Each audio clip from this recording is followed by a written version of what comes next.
Take a look at this.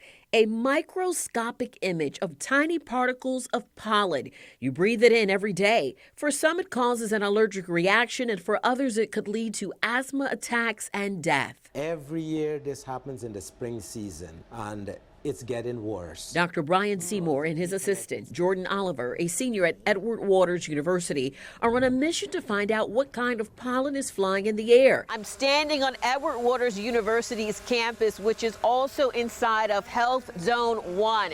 They're studying the trees in this area, figuring out what type of pollen is coming off of those trees. 85% of Health Zone 1 comprises of African Americans that have genetic predisposition to allergy and asthma. It is prevalent in the African American population as a whole, but it's not typically triggered until they are exposed to toxins. An adverse reaction to pollen can trigger allergies, asthma attacks, and even death.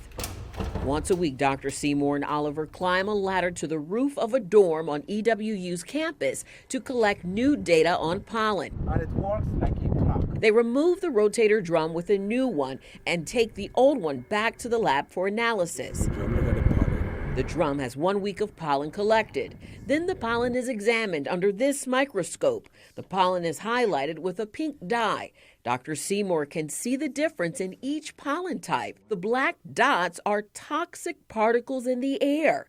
We are breathing all of this. All this is junk. Dr. Seymour believes this contributes to high rates of allergy and asthma in Health Zone 1. We would like to end the disparity that exists in our community, specifically with respect to allergy and asthma. Pollen collection is possible through a grant that will end in 2 more months. Dr. Seymour is hoping for an extension because monitoring this tiny particle can help prepare the many people that become miserable and sick.